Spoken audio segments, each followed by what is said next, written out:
wakes up. I wonder who Stephen brought in today. Good morning, Mr. Ridley. No, he's not here yet? No, I'll do without him.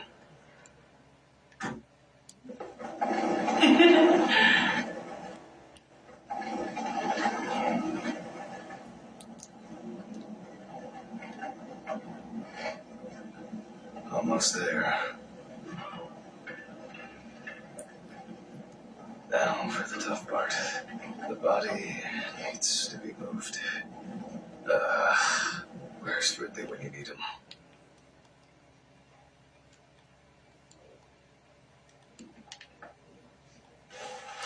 Alright. I just need some gloves and my apron. Then I can get to work.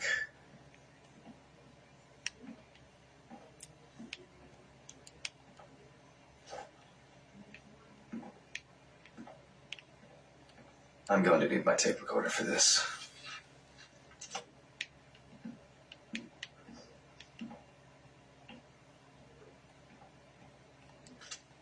Autopsy dated November 22nd, 1991.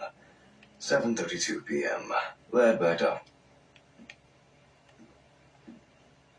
I begin by verifying the identity of the Jane Doe. It's most likely Harper Lloyd, age 35, found in a well-owned house by her neighbors Leonard and Dorothy Chelsea, reported missing for a week. Firefighters found the body after the Chelsea family began complaining that their tap water tasted strange, and at one point had begun to smell and turn a dark color.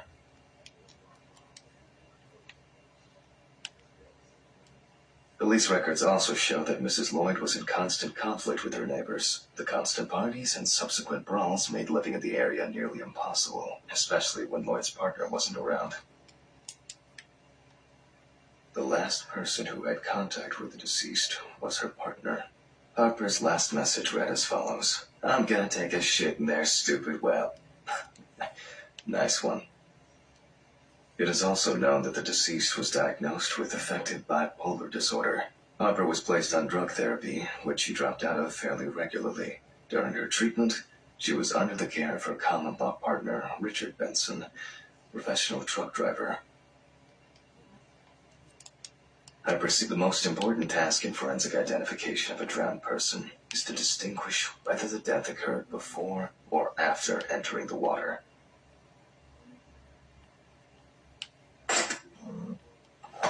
Okay, that could have been worse. I carefully removed the victim's clothes so as not to... The deceased was one shoe was missing. I'm going to need the camera to document all possible suspicious marks.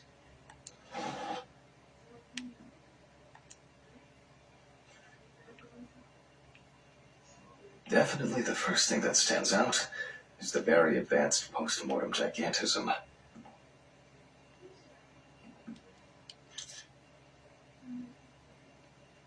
The skin of the deceased appears very delicate, smooth, and relaxed from being in the water for a long time. The whole body is extremely pale.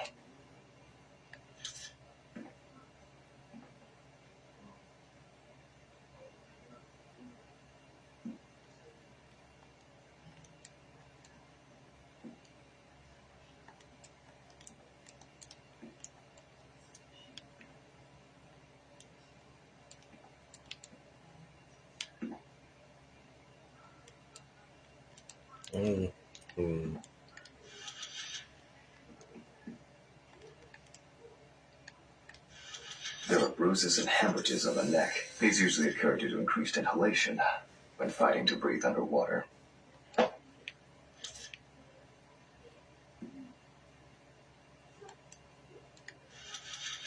It's likely that the deceased was lying on her back when she was fished out.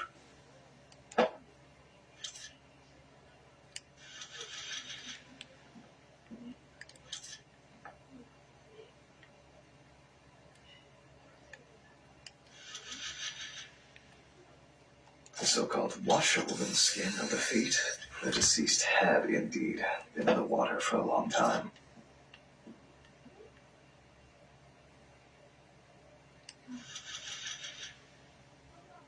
The skin on the hands can be easily separated from the body. The separation takes the form of a glove. There are some obvious scratches on the skin.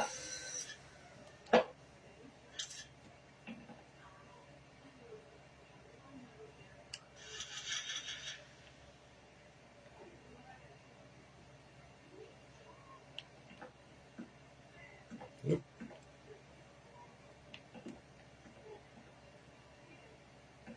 I see.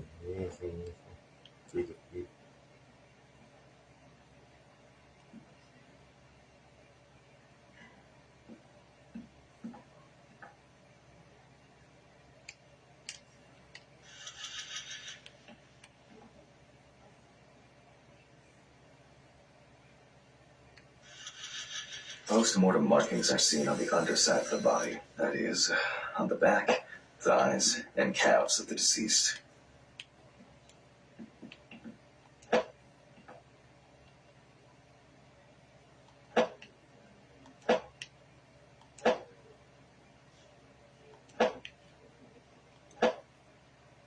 So, after the preliminary exam, it's time to take a closer look at this.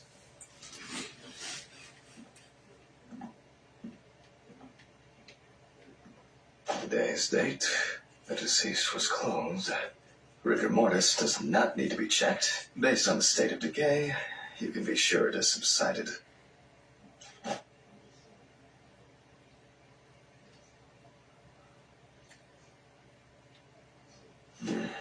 Where to start? We see thick, white foam in the mouth of the deceased, resulting from pulmonary edema. Foam is a characteristic in deaths due to drowning.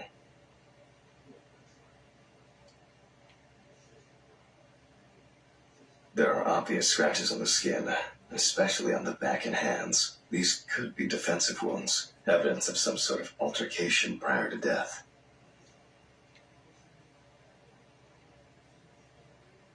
No obvious signs of struggle. The skin on the hands would have easily peeled away from the flesh. Some of the fingers have already lost their nails.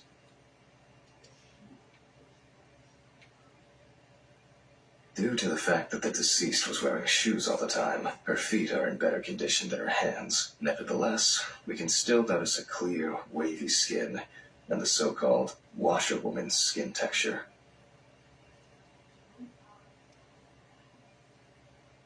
Yep, pretty typical. Liver mortis are formed as a result of putrefaction of blood in the veins. The spots have a purplish blue-red hue, which is a typical sign of the death of the organism. Okay, that's probably enough to indicate that. I better note that down in the records.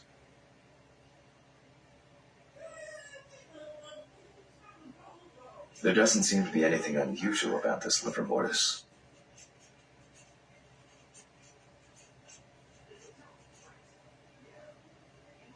Marks found on the neck and foaming at the mouth are typical signs of drowning people. Hands heavily wrinkled from submersion in water, typical washerwoman skin. Considering the deceased's penchant for drinking alcohol, it could have been a mere accident.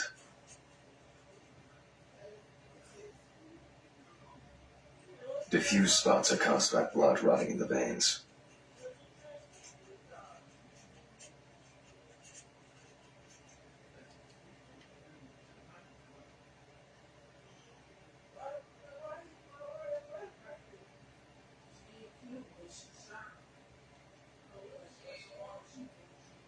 Those abrasions appear relatively fresh. No healing or scarring is visible. A simple trip, loss of balance, and their distribution suggests that the victim was probably lying on her back when fished out of the water.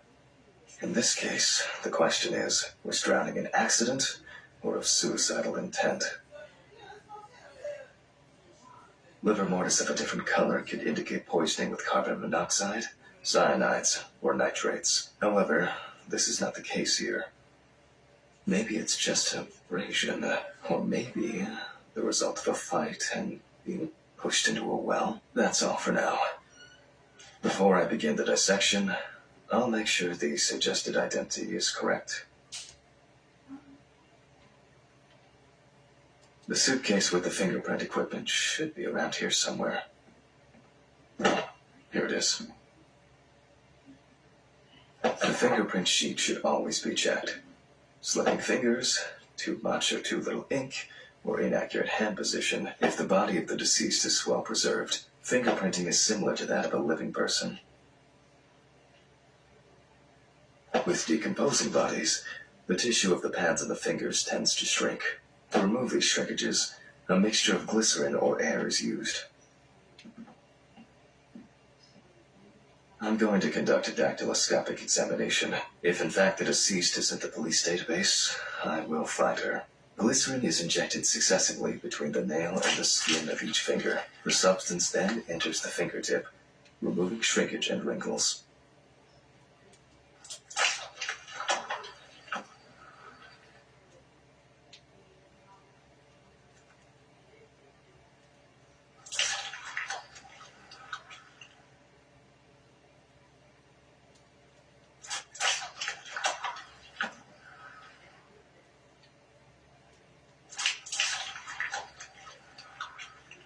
Now I take a brush.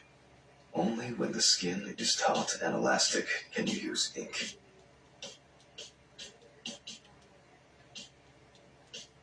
I think it's enough. In the case of drowning victims, you have to be extremely careful. The skin may fall off the hand like a glove when you take the print.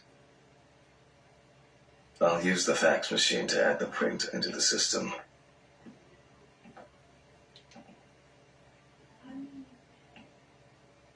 Green button, and...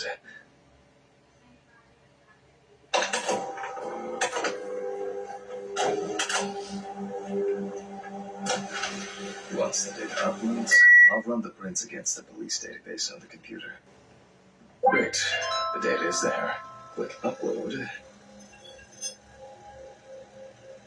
Now, go through the database and find a matching print. Expect possible hours of fun.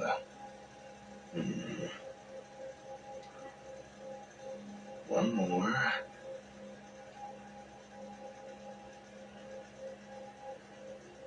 Analyze button.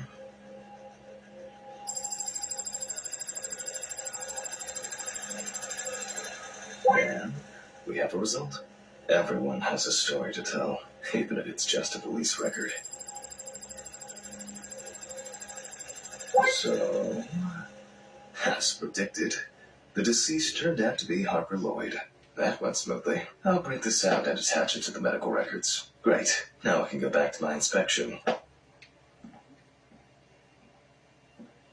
I'm adding the name of the deceased. I'll start the internal examination by taking fluid from the victim's brain. A needle inserted through the nose will do the trick. If the victim was alive when she fell into the well, she must have swallowed water fighting for her life, and then diatoms, characteristics of pooled water like a well, got into the body. In the meantime, I'll check the sample under the microscope. I'm sure that these algae traces will be found in the samples taken from... As expected, we find the aforementioned algae in the solution. Their upper part, Epitheca, which overlaps the lower, Hypotheca, is clearly visible. The presence of diatoms in the brain samples taken indicate that the deceased was certainly alive when she fell into the water and was possibly conscious. Since there were diatoms in the brain, it means that many more of them must have entered the body. Studies of the rest of the organs will most likely confirm this hypothesis.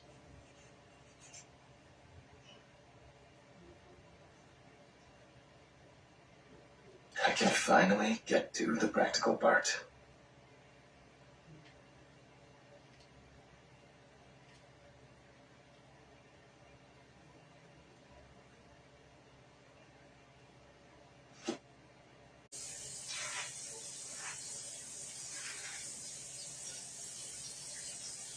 You can immediately see a very large swelling of the organs. In addition, all internal organs are very congested.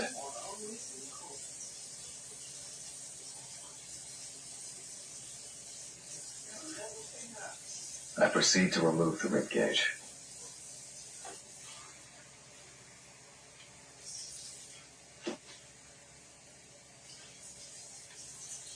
It's easy to see that the ribs have been imprinted in the lungs.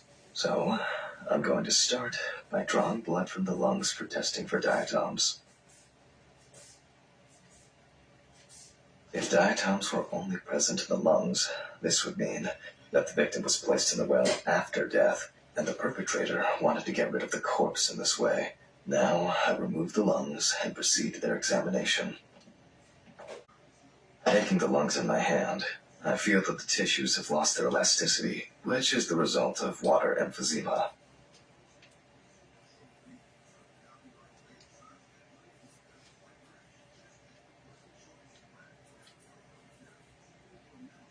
In addition, there is significant swelling of the organs, and as a result, we have a nice imprint of the ribs. The emphysema itself, it's clear how far it's progressed, which is characteristic of drowning.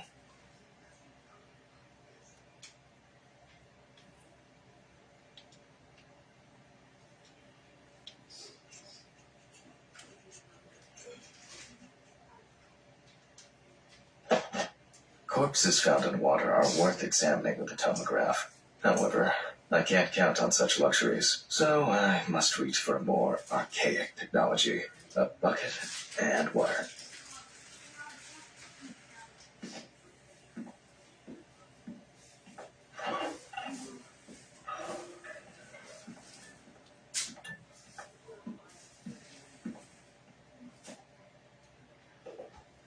Ooh, I hope no one dipped a mop in it.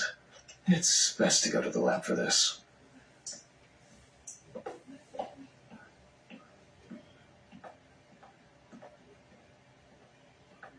Historically, the lung float test is used to detect infanticide.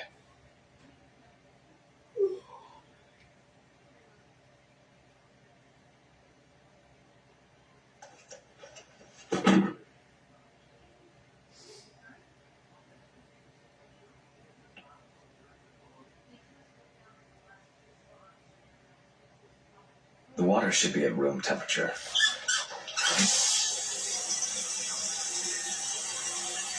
That's enough.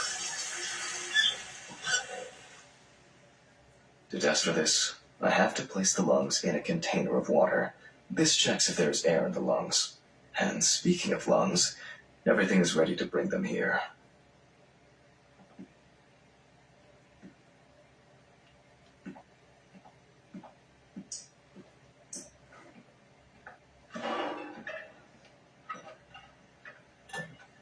Oh, Jesus.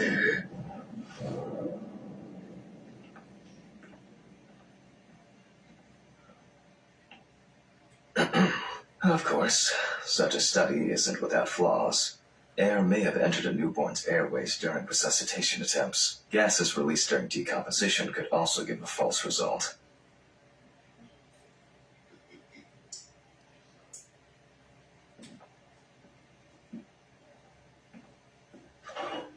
In this case, however, it's about something else, namely, the amount of fluid in the lungs. To test for this, I have to place the lungs in a container of water and wait to see if they fall or if they will float on the surface.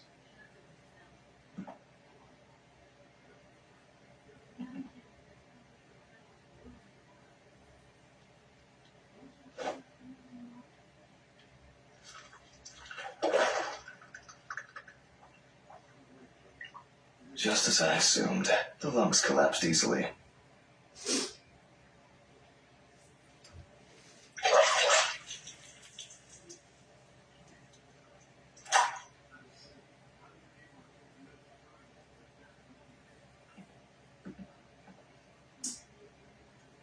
Fluid could have entered the lungs during panic attempts to catch breath underwater, but it could also be the result of bacterial infections or cancer, so further investigation is needed.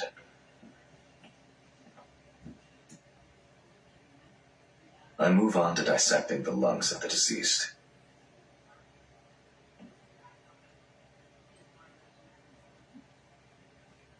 You can hear the distinct, very unpleasant crackling of the tissues being cut through.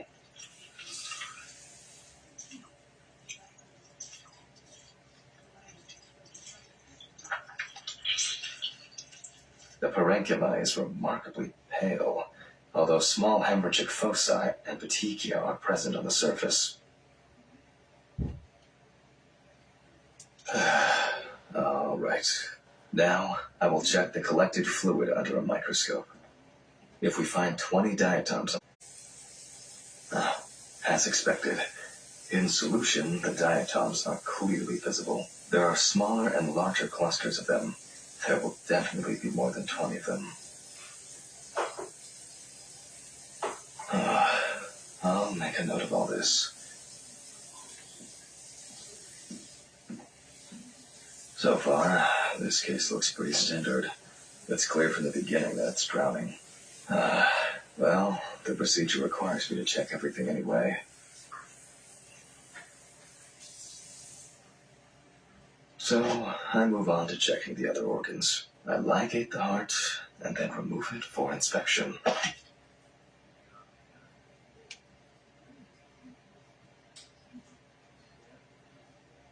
Strongly developed putrefactic hemolysis, the organ can be seen at first glance. Apart from that, no signs of a heart attack or other heart disease.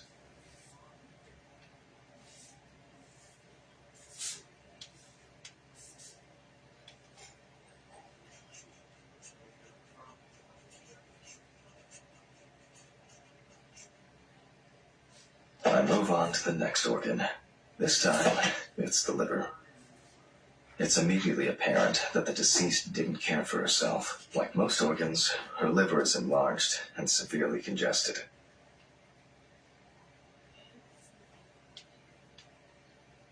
The beginnings of cirrhosis are visible in some areas.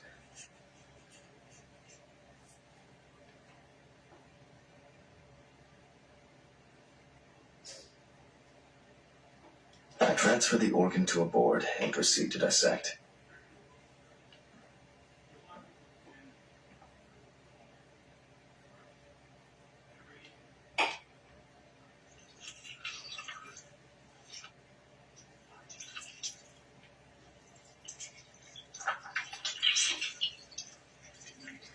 The cross-section clearly shows dilated veins and many small hemorrhagic foci. I must admit that this is quite a feat, considering the rather young age of the deceased. Harper enjoyed drinking so much that she might not have lasted a few more years.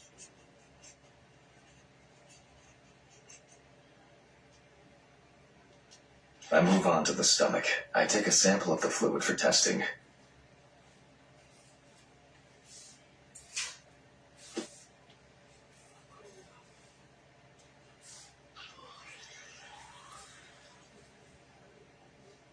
It looks very turbid. I'll see what happens after spinning, but that's in a moment. Now, I carefully ligate the organ, then cut it off. It's enlarged, probably full of putrid gases. I transfer it to the board and carefully open it, checking the contents.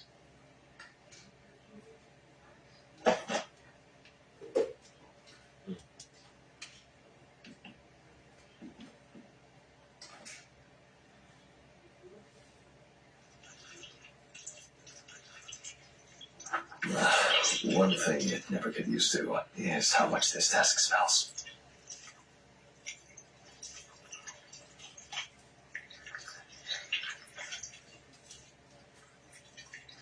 Okay, the stomach is... Oh, I can't do it. So let's check the diatoms.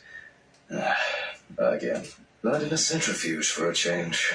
The problem with examining drowned people is being able to show whether the death was due to drowning or whether something else contributed to the death. Heart attack. Must have been nothing.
Done. I'll run it directly into the chromatograph and run it against the data from the police. I'm certain the analysis will show similarities between the fluid and water in Chelsea's well.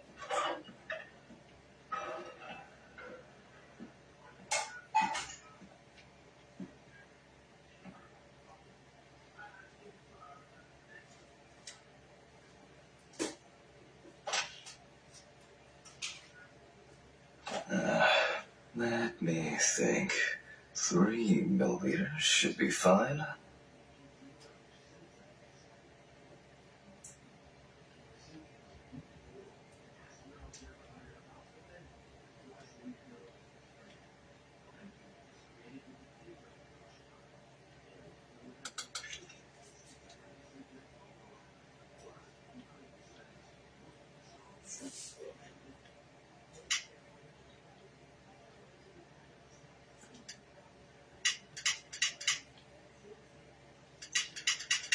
Okay, now it's the chromatograph's turn.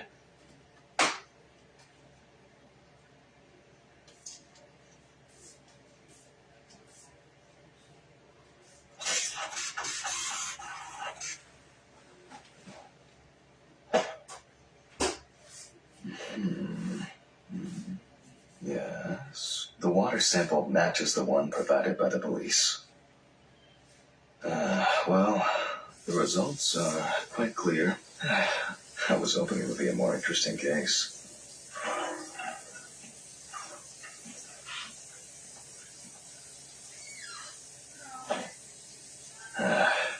More diatoms. Analysis indicates the same origin. Blah, blah, blah.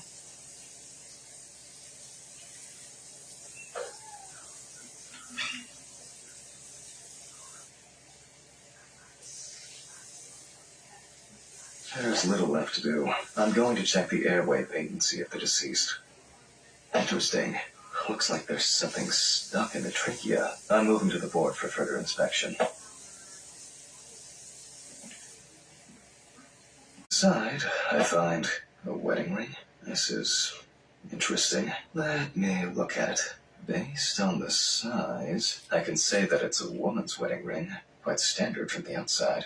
There's an engraving inside. What the fuck? But this is my ring. Alice's. But how did it? But this should be at home. I have it. At home. I have to check this out. Where are my meds? Jesus Christ! Hope these all make it go away.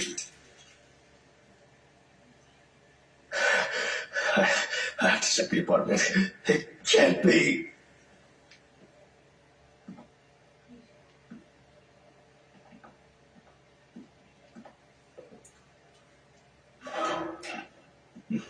Mr. Ridley.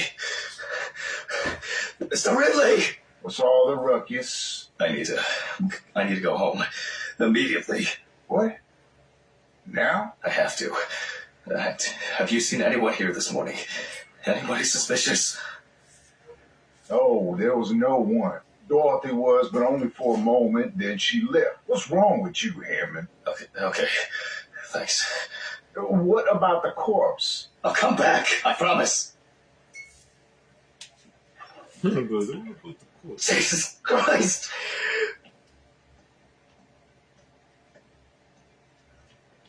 I have to check this out.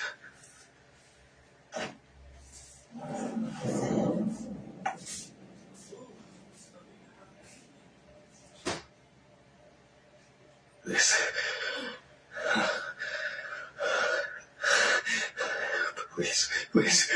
Please be there. It can't be your wedding ring.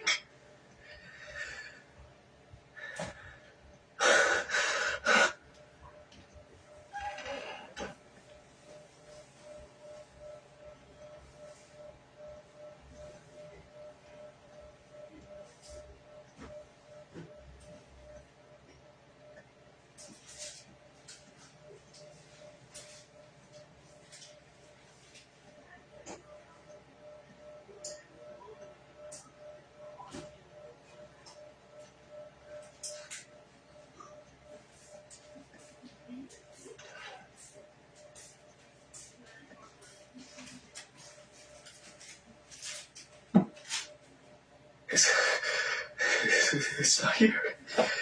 It's not. I need to go. I need to go.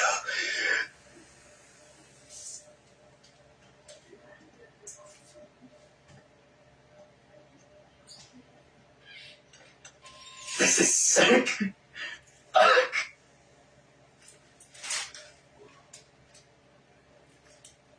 Come on, Steven.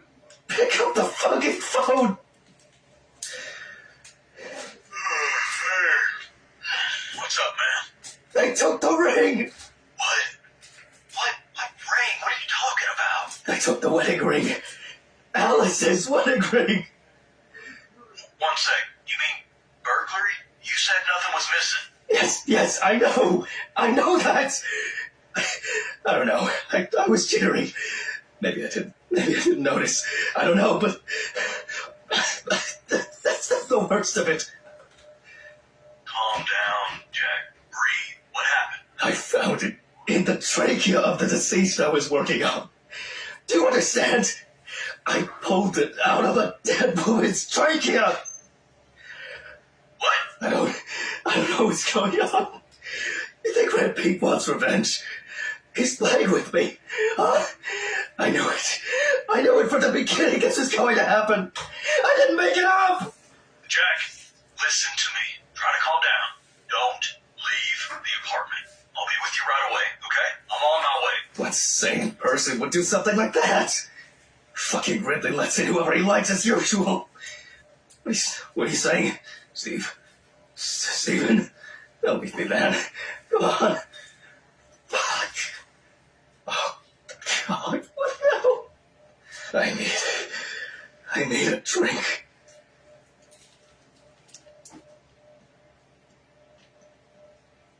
Yeah, but this.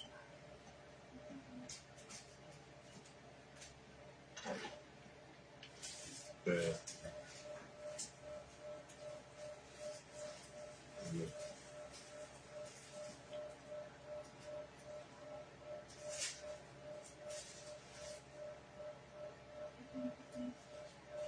Jesus.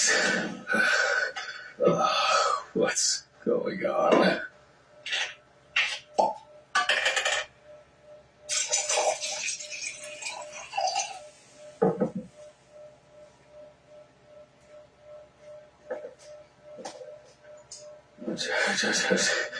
Just one sip more. Yep.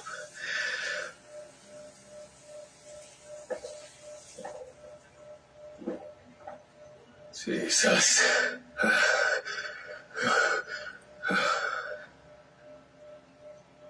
Oh, God.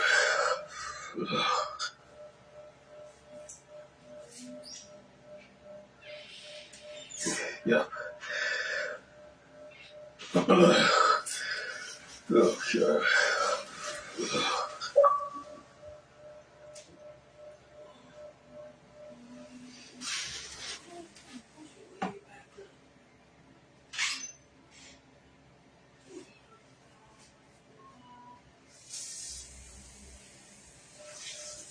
These reports will kill me one day.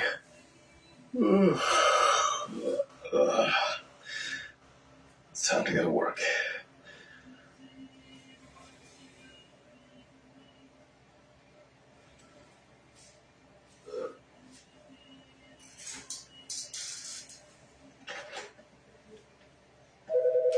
Fuck.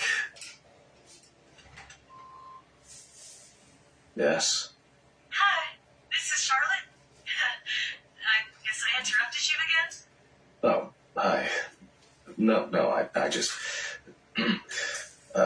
I wrote reports in those last sections, and I was just about to leave for work. Always know when to call. Yeah, definitely. What's up? How are you? I'm good, thanks. What about you? Okay, nothing new. I had a few days off. Oh, that's nice. Then... Did you have a moment to look for something for me? Something for you. Well, photo with the photo I asked you for? hasn't come yet? Oh, sorry, but I said it a week ago. No, not yet. Maybe I'm too impatient. I'm sorry for rushing you. You have so much on your mind. I thought maybe you forgot. It's okay. No worries. With my pills, Pills. I almost forgot to take my pills. So you see, Yeah.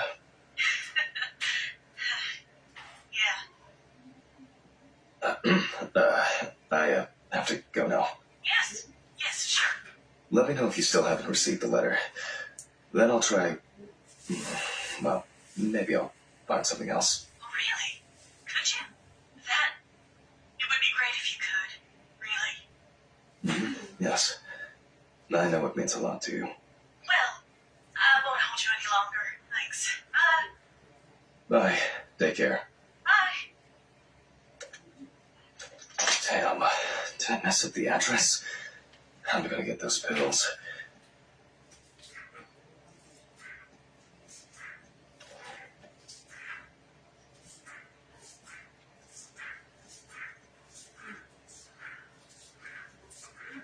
Maybe I should invite Charlotte to do something herself.